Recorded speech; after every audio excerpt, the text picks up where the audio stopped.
free will theorem. It's a fascinating and somewhat mind-bending result in quantum mechanics.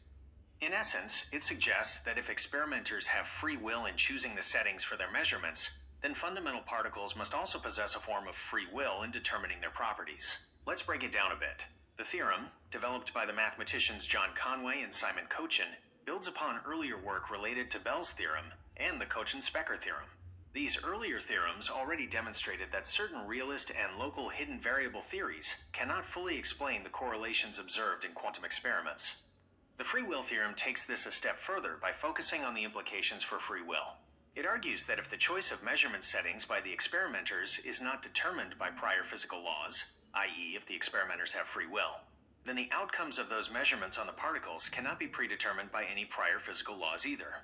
In other words, the particles themselves must have a degree of freedom in how they manifest their properties when measured. Here are some key aspects of the theorem. Based on experiment, the theorem is grounded in the results of real quantum experiments, particularly those involving entangled particles. No-go theorem. Like Bell's theorem, it's a no-go theorem, meaning it rules out a certain class of theories. In this case, those that attempt to explain quantum phenomena with predetermined particle properties while assuming experimenter choices are free. Spin as the property. The original formulation of the theorem focused on the spin of elementary particles. Finite precision. The theorem doesn't require perfect measurement or absolute certainty, making it more robust against potential loopholes. The conclusion is quite striking. Either experimenters don't truly have free will, their choices are somehow predetermined, or fundamental particles exhibit a form of indeterminism that can be interpreted as their own free will in deciding their properties upon measurement. It's important to note that the free will attributed to particles is not the same as conscious human free will.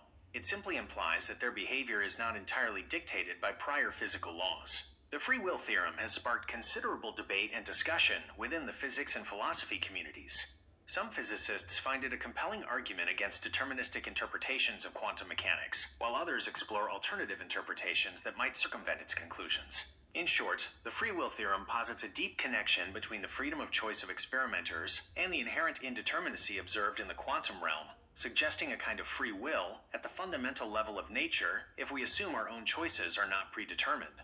It's a thought-provoking result that challenges our classical intuitions about cause and effect.